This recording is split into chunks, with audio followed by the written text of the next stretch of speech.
സ്ത്രീകൾക്ക് കാണാൻ പറ്റാത്ത വല്ലോണ്ടോ ഇതില് ചേമ്പറി കണ്ടോളഞ്ഞ് അങ്ങനെ സ്ത്രീകൾക്ക് മാത്രം കാണാൻ പാടില്ലാത്തതായിട്ട് എന്താണ് സാർ?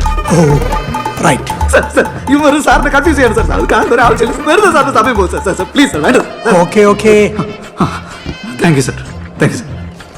പ്ലേറ്റ് സാർ ഈ ദുരന്തം നടന്ന ഭാഗത്ത് നടക്കുന്ന കുറെ കാര്യങ്ങളൊക്കെ കേട്ട് കഴിഞ്ഞാൽ നമുക്ക് അതിശയം വരും. ഹായ് മമ്മി, ദേ ചെഗു. അയ്യോ എന്നാടാ എല്ലാരും പറയും മോഹൻലാൽ എന്തിനു പോയി, മോഹൻലാൽ വന്നു, അതൊരാവശ്യമില്ലാത്ത സംഭവം. എന്തോ വലമുണ്ടാക്കാൻ വന്നിരിക്കുക. അതെ ഇവന്റെ പരാതിക്കാരും പിടിക്കാത്തത് എന്തുകൊണ്ട് എന്നാണ് എനിക്ക് മനസ്സിലാകാത്തത്. അവിടെ ഒരുത്തിനും പോകണ്ട, അതിനകത്ത് മോഹൻലാലും പോകണ്ട. ഇപ്പൊ നിന്നെ ആരെങ്കിലും കെട്ടിയെടുത്തേ? ഇവിടെയുള്ള മലയാളികൾ തന്നെ ജീവിക്കാൻ വേണ്ടി കഷ്ടപ്പെടുക. ഇയാൾക്ക് ഭ്രാന്താണെന്നുള്ളതിന് ഇതിലും വലിയ തെളിവ് ഇനി എന്താണ് വേണ്ടത്? ഈ ഭ്രാന്ത് ഞാൻ മാറ്റിത്തരാം. ഇതങ്ങനെ കേരള ലെവലിൽ ചിന്തിച്ചാ പോരാ, കേന്ദ്ര ലെവലിൽ ചിന്തിക്കണം. പറ്റുമോ? മോഹൻലാൽ എന്ന് പറഞ്ഞു കൊടുക്കാനും വേണ്ടിയുള്ള വലിയ സംഭവമാണെങ്കിൽ മോഹൻലാൽ പോകത്തില്ല, അങ്ങോട്ട് എടുക്കാൻ പറ്റത്തില്ല. പറഞ്ഞത് കേട്ടാ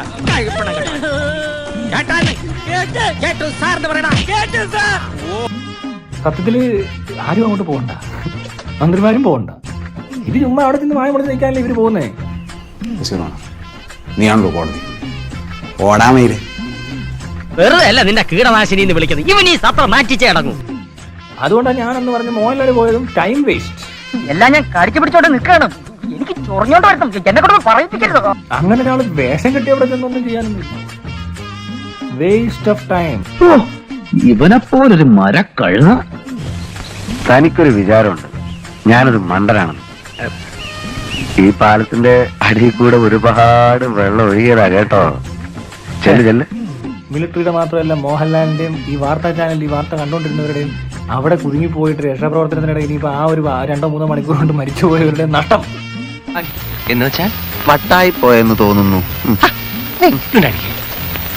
ബാലേട്ടന്റെ മാനസികാവസ്ഥക്ക് എന്തോ പ്രശ്നമുണ്ടോ? അത് തന്നെയാ വേറൊരു ഭാഷയിൽ ഞാൻ പറഞ്ഞത്, ഭ്രാന്താണെന്ന്. പിന്നെ എല്ലാവരും പറയുന്നു മോഹൻലാൽ 3 കോടി കൊടുത്തില്ലേ, മോഹൻലാൽ 3 കൊടുത്തില്ല, 1000 രൂപ കൊടുത്തത് 100 കൊടുത്തവരുണ്ട്, എല്ലാം ഒരുപോലെ ഉള്ളൂ. ഈ തെണ്ടികളൊക്കെ ആരാണ് ഇങ്ങോട്ട് ക്ഷണിച്ചത്? തന്നെത്താനെ കൊലച്ചോറ് ഉരുട്ടി ഉണ്ണല്ലേ തമിഴ് മകനെ.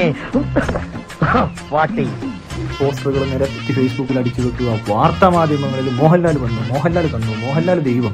മോഹൻലാൽ ഇത് മുഴുവനും ഏറ്റെടുത്തിട്ടൊന്നുമില്ല. ഞാനൊരു കാര്യം പറഞ്ഞേക്കാം, ഇയാൾ ഇതിനകത്ത് കിടന്ന് ഇനി എന്തെങ്കിലും മിണ്ടിയാ ഞാൻ ഇയാളുടെ വായിക്കാത്ത എന്തെങ്കിലും കുത്തിക്കയറ്റും. മോഹൻലാൽ ഫേമസ് ആളായതുകൊണ്ട്, മോഹൻലാലിന് കോടിക്കണക്കിന് സ്വത്തുള്ളത് കൊണ്ട് കളിക്കാടെ ഓട്ടത്തരം കാണിച്ച അമ്മച്ചി കാണാൻ ഇടിച്ചിന്റെ കൂമ്പലിക്കളെ. ഒരു ദിവസം ഒരു വേഷം കെട്ടി വന്ന് പ്രഹസന നാടകങ്ങൾ അവതരിപ്പിച്ച് ഇൻഡയറക്റ്റ് ആയിട്ട് പുള്ളി പറഞ്ഞിട്ടുണ്ട് CM-ന്റെ ഫണ്ടിൽ 25 ലക്ഷം കൊടുത്തുള്ളൂ, ബാക്കി 3 കോടിയുടെ പരിപാടി പുള്ളിയുടെ ഡ്രസ്സിൽ കൂടെ ചെയ്യുന്നു. എന്താണ് ആ 3 കോടിയും കൂടെ എടുത്ത് CM-ന്റെ ഫണ്ടിൽ കൊടുത്താൽ എന്താ? ഇമാതിരി പൊട്ട ന്യായം കൊണ്ട് വരരുത്. നന്നായിട്ടൊന്ന് കുളിച്ചാളാട്ടോ. മോഹൻലാലിന് എക്സ്ട്രാ ഒരു ഫിറ്റിംഗ് ഉണ്ട്, കേണല് അങ്ങനെ കൊല്ല് ഇതിലും ഭേദം മരിക്കുന്ന ഈ ജീവിതം എനിക്ക് മതിയായി. നിങ്ങൾ ഇനിയെങ്കിലും എന്നെ ഒന്ന് മനസ്സിലാക്കണം. നമ്മള് വീട്ടിലിരിക്കുക, വേലക്കാരെ സാധനങ്ങൾ മേടിക്കാൻ പറഞ്ഞു വിടുക, കൊറോണയാണ് സമയം എന്ന ഒരു മഹത്വ വചനം നടത്തിയ ഒരു മനുഷ്യൻ. ഞാനൊരു സത്യം പറഞ്ഞ് വിശ്വസിക്കൂ. എന്നാ എനിക്കത് ഓർമ്മയില്ല. എവിടെയെങ്കിലും കൃത്യമായ ഒരു നിലപാട് ഉറച്ചു പറഞ്ഞിട്ടുള്ള ആളാണെന്ന് ചോദിച്ചാൽ അത് ഞാൻ കണ്ടിട്ടില്ല. നീ എന്നെ മര്യാദ പഠിപ്പിക്കാൻ അങ്ങാട് ഇറങ്ങി വന്ന മോറിയാൻ അടിച്ച് പൊളിക്കും പന്നി. പിന്നെ പറഞ്ഞിട്ടുള്ള എന്തൊക്കെയാ ഇങ്ങനെ ഇരുന്ന് പോഴത്തങ്ങൾ പറയുകയും കാണിക്കുകയും ചെയ്യുന്നത്. ഇനി ഒരു തവണ കൂടെ എന്റെ മുമ്പിൽ ഈ പല്ല് ഞെരിച്ചാലുണ്ടല്ലോ, നിന്റെ ഈ പൊത്തേമാരി പോലുള്ള ശരീരം കുത്തിപ്പിടിച്ചൊറ്റ പൊക്ക് വെക്കിട്ട് ഈട്ടിച്ചതിന്റെ മോനയുടെ ബോൾട്ടളക്ക് ഞാൻ കേട്ടോ. കൊള്ള മോനെ, ഇവര് കേരളത്തിലെ മറ്റൊരു വലിയ ദുരന്തം വരുന്നത് പോലെയാണോ കണ്ടത് ഈ മോഹൻലാൽ വരുന്നത്? എന്നെ ഉണ്ടാക്കാന്ന് വിചാരിച്ചടാ. കൂലിത്തല്ലുകാരോ ഇരുട്ടടിക്കാരോ ഉണ്ടെ കൊണ്ടുവാ, നോക്കാം നമുക്ക്.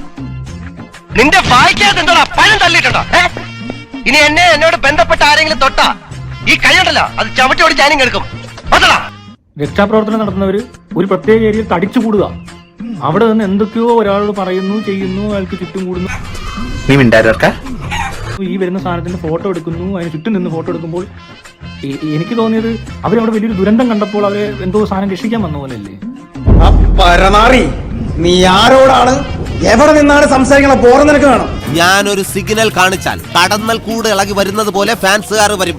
താന്റെ കണ്ണും മൂക്കും ചെവിയും കൊത്തി ഒന്നാക്കും എല്ലൂരി കോൽക്കളി കളിക്കും പന്ന പാറട്ടെ. പിന്നെ ഈ പറയുന്നവരാരും മോഹൻലാൽ പൈസ ഇട്ടത് കൊണ്ടിട്ടൊന്നുമല്ല. എന്തോ കേട്ടോടാ ഉണ്ണി, മോഹൻലാൽ പൈസ ഇട്ടില്ലെങ്കിൽ ഇവരൊക്കെ ഇടും. പുള്ളി എന്തോ വിവരക്കേട് കാണിച്ചെന്ന് വെച്ചാൽ ഇത് വിവരക്കേടൊന്നുമല്ല, ആ തെണ്ടിയെ ഞാനിന്ന് കൊല്ലും. ഇനിയിപ്പോ മോഹൻലാലിന്റെ 3 കോടി അങ്ങ് തിരിച്ചു കൊടുത്താലും ഒന്നും സംഭവിക്കാനില്ല. ഇതൊക്കെ അങ്ങ് കഴിയുന്നു.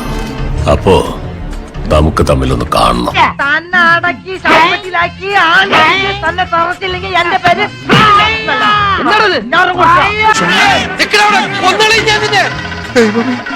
ഇവന്മാരെന്നിട്ട് ഡെഡ് ബോഡി കൊണ്ട് പോകും.